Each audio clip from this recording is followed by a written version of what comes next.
Intermediate जो river length है इन दो क्रॉस सेक्शन के बिटवीन वो कितनी है, मैं वो 50 फीट हर एक के लिए डिफाइन कर देता हूँ कि जी 50 फीट के इंटरवल पर ये हर क्रॉस सेक्शन 50-50 फीट के इंटरवल पर लिया गया। ठीक है, मैं ये सब के सब डिफाइन करता जाता हूँ।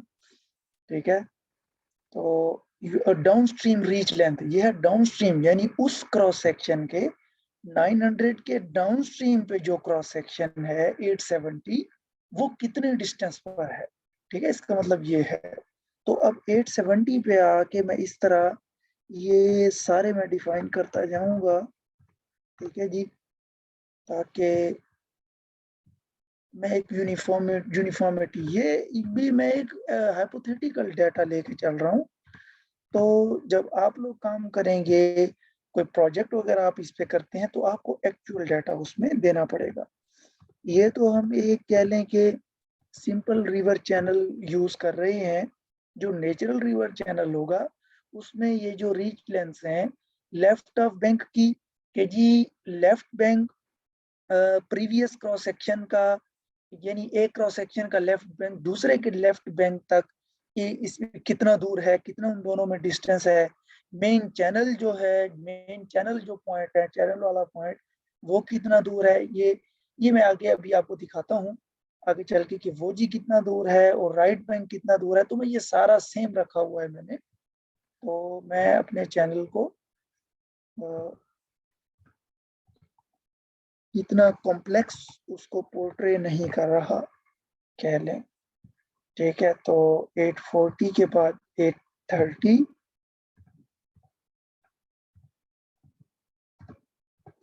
इस तरह सारे मैं डिफाइन करता जाऊंगा। 830 और 810 पे जाके मैं 00 एंटर कर दूंगा, क्यों, इसके डाउनस्ट्रीम पर कुछ नहीं है। ठीक है, ये डिफाइन कर लेने के बाद मैं फिर जाऊंगा, इसको मैं पहले सेव कर देता हूँ, ये यहाँ क्लोज कर दूंगा मैं। ठीक है, फिर मैं जाके जो टेबल्स में जाके रीच लेंथ पे जाऊंगा, ये रीच लेंथ सारी की सारी डिफाइन हो चुकी हैं। ठीक है, इस तरह से जो मैंने वहां पर एंटर की थी वो यहाँ आ चुकी हैं। फिर मैं जाके मैनिंग्स एंड डिफाइन करना चाहता हूँ। मैं इसमें आके ये N1 ये पूछता है लेफ्ट बैंक का, N3 राइट बैंक का और N2 मेन चैनल का। पहले मैं जाके लेफ्ट बैंक, राइट बैंक और मेन चैनल डिफाइन कर देता हूँ। वो होगा क्रॉस सेक्शन एडिटर से। ये 900 वाला क्रॉस सेक्शन सबसे पहले आया हुआ है।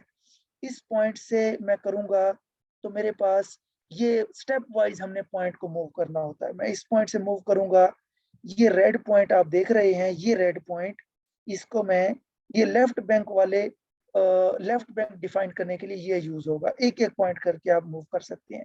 मैं इधर ले आया। अब इसका मतलब ये है कि जो ये जो पार्ट है, ये जो डिस्टेंस है, ये जो पोर्शन है, ये लेफ्ट बैंक है इतना। ठीक है, इसी तरह मैं राइट बैंक को एडजस्ट करूंगा। वो मैं एक पॉइंट इधर ले आया, तो ये इतना this much portion, this much distance, यानी ये हिस्सा उसका राइट बैंक का है, ये लेफ्ट बैंक का है, ये सेंटर में मेन चैनल चल रहा है। ठीक है, तो ये मुझे हर क्रॉस सेक्शन का डिफाइन करना पड़ेगा। फिर इसी तरह मैं उधर मैनिंग्स एंड वैल्यूज भी, एक मैनिंग एंड वैल्यू इसकी लेफ्ट बैंक की, एक मेन चैनल की और एक राइट बैंक की, मैं इस तरह से डिफाइन करूंगा। ठीक है, तो मैं सबसे पहले जो क्रॉस सेक्शंस हैं इनके ये जो मेन चैनल्स हैं उनको पहले लेफ्ट बैंक और राइट बैंक मैंने डिसाइड कर रहा हूँ हर एक के मैनुअली। ये आपको मैनुअली इस तरह से डिसाइड करने पड़ते हैं, सेट करने होते हैं। ठीक है, उसके बाद 840 पे आया। ये सारे मैं अपनी मर्जी से एडजस्ट कर रहा हूँ। अब ये देखें, इस केस में मैं यहाँ आके यहाँ भी रख सकता हूँ। ठीक है, वो आपके पास जो एक्चुअल डाटा होगा जहाँ आपने लगाया होगा कि इतने पॉइंट पर मेन चैनल था, ठीक है, इतने पे लेफ्ट बैंक था, वो आप उसके अकॉर्डिंगली लेके चल रहे होंगे।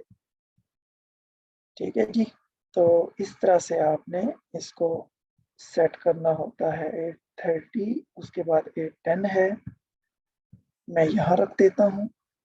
तो इस वाले को यहाँ रख देता हूँ। ठीक है जी, ये डिफाइन कर लेने के बाद हम इस विंडो को क्लोज कर देंगे। फिर हम यहाँ आके उस टेबल में जाके, जो टेबल थी वहां से Manning's and values, left bank की ये है जी मेन चैनल, ये है राइट बैंक। ठीक है, तो मैं लेफ्ट बैंक की लेट से डिसाइड करता हूँ 0.014। ठीक है, और इसको मैं लेफ्ट बैंक की कांस्टेंट रख देता हूँ कि जी हर क्रॉस सेक्शन के ऊपर यही रही। तो आप इस तरह से इसको चेंज भी कर सकते हैं। ठीक है, ये चेंज भी हो सकती है, जरूरी नहीं कि हर एक के ऊपर कांस्टेंट रहे, हर एक लेफ्ट बैंक के ऊपर।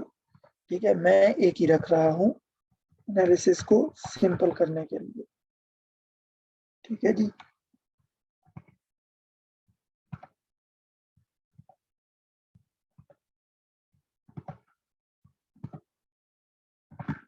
ठीक है, और मैं राइट बैंक की लेट से चूज कर लेता हूँ 0.015।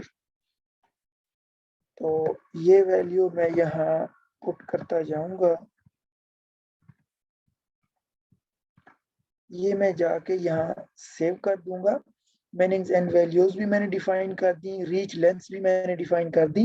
ये देखें, हर क्रॉस सेक्शन के लिए ये इस तरह से ये रीच लेंथ भी आ गई, ये लेफ्ट बैंक राइट बैंक भी मैंने डिसाइड कर दिए। ये क्रॉस सेक्शन एडिटर, ये जो ग्राफिकल क्रॉस सेक्शन एडिटर है, इससे मैंने ये यहाँ से जो सेट किए थे, ठीक है, ये भी कर दिए। तो यहाँ इस टेबल में जाके आपको ये सारा हर एक के लिए डाटा फील्ड नजर आएगा। ये इधर देखें, ये जिस तरह से ये लेफ्ट बैंक, ये राइट बैंक, मैंने जिस तरह इनके ये डिफाइन किए थे मैनिंग्स एन, वो इस तरह से उनके ऊपर ये दिखा रहा है 0.014, 0.013 मेन चैनल, ये राइट बैंक का 0.015। अब मैं ये ज्योमेट्रिक डाटा हमारा कंप्लीट हो चुका है, मैं इसे ज्योमेट्रिक डाटा सेव कर दूंगा। ठीक है, और मैं जाके अपना कहाँ ये इसको आ, मैं जाऊंगा इसमें, हाँ, रिवर प्रोफाइल में दिखाने लगा था।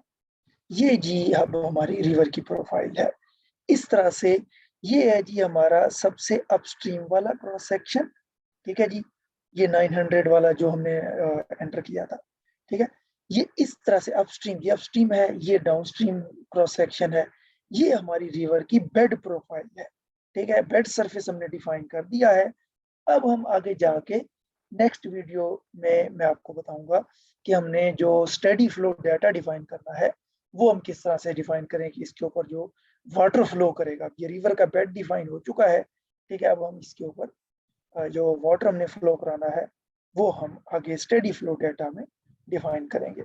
इसको मैं यहाँ सेव कर देता हूँ, प्रोजेक्ट क्लोज कर देता हूँ, और नेक्स्ट वीडियो में हम आपको दिखाएंगे स्टडी फ्लो डाटा और स्टडी फ्लो एनालिसिस के हवाले से।